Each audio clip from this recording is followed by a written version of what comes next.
আসসালামু আলাইকুম আপুরা, সবাই কেমন আছো? আলহামদুলিল্লাহ আমি ভালো আছি। গোল গলা দেখতে পাচ্ছ, গোল গলা খুবই সুন্দর একটা গলা এবং সব ড্রেসে মানানসই একটা গলা। আজকে আমার আপুদেরকে আমি যেটা করব সেটা হচ্ছে গোল গলার একদম কাটিং স্কিল সহকারে দেখাবো। তো আজকে কত সাইজ দেখাবো?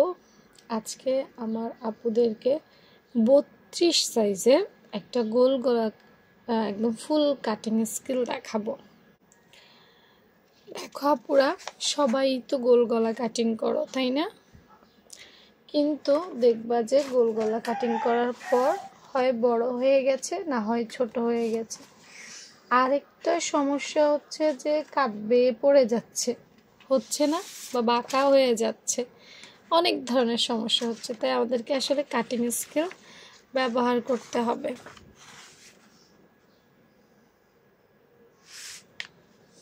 এই ভিডিওগুলো আমার নতুন আপুদের জন্য খুবই হেল্পফুল হবে, তো আশা করি মনোযোগ দিয়ে দেখবে।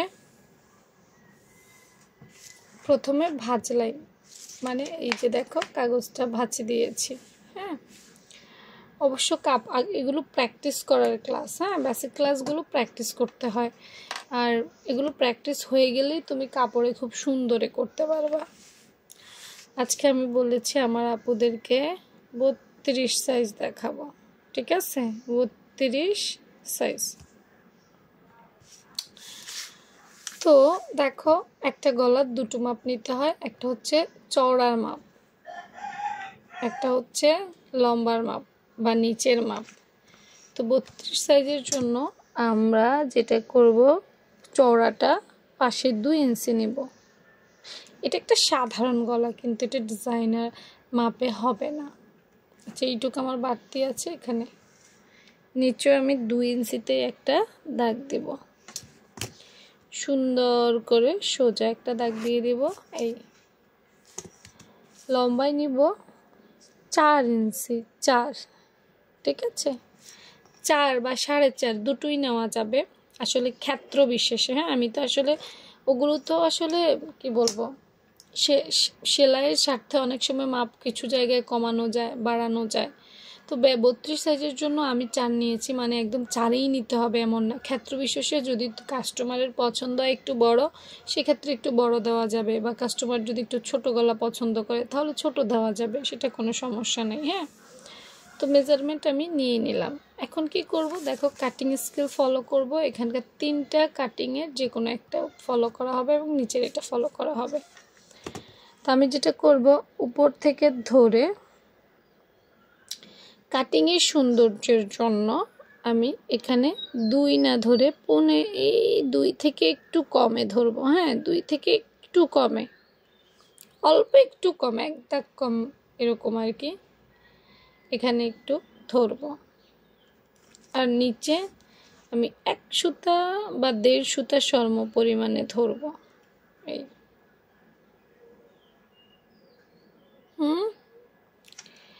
এখন দেখো, এই যে এটা ধরলাম, ধরার পর তোমরা চাইলে কিন্তু এই যে সুন্দর, যাদের হাতের আর্ট ভালো, যে আপু আমার, দেখো সবার তো আর এক না। হ্যাঁ, এইভাবে সুন্দর, যেমন আমি এটা এইভাবে ধরে নিলাম, দেখো এই। হ্যাঁ, আমার এটা গোল হবে ইনশাল্লাহ। আর কেউ যদি মনে করো আপু ডিরেক্ট এই গোলটা করতে পারবা না, তুমি এই কর্নার থেকে মাপ নিবা। এই যে এখানে কর্নার থেকেও একটা মাপ কিন্তু এভাবে নেওয়া যায়। হ্যাঁ, তুমি যদি মনে করো আপু আমি কর্নার থেকে মাপ নিবা, তাহলে তুমি কতটুকুতে নিবা, দেখো এই যে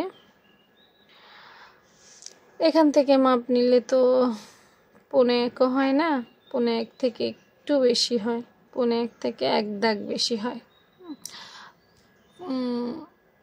0.80 এরকম হয় মাপটা। হ্যাঁ, 0.75, মনে কর 0.75, 75, এটা হচ্ছে 1.5 নাকি, এটা 0.80। যারা বুঝে নিও, আর যারা বোঝো না আমাকে কমেন্ট সেকশনে কমেন্ট করতে পারো, হয়তো আরেকটু নেক্সট আরেকটু ভালোভাবে বুঝাই দিতে পারবো। তো এই কর্নার থেকে এই মাপটা হচ্ছে এইখানে। ব্যাস এবার আমরা চলো কাটি। হ্যাঁ, কত কিছুই তো করলাম, এখন দেখো আমি কাটি আস্তে আস্তে, দেখি আমার এটা কেমন হয়েছে।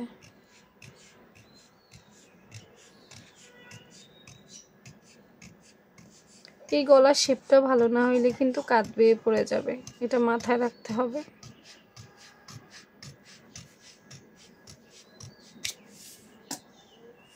কেটে ফেলেছি, চলো এবার খুলে দেখাই।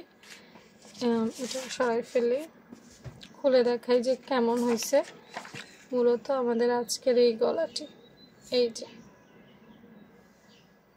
তোমাদেরও কাটিং করলে এমন হয় কিনা জানাতে পারো, কমেন্ট সেকশনে কাটিংয়ের ছবি দিতে পারো। আর এই ধরনের কাটিংগুলো দেখতে চাইলে সাথে থাকতে পারো। আল্লাহ হাফেজ।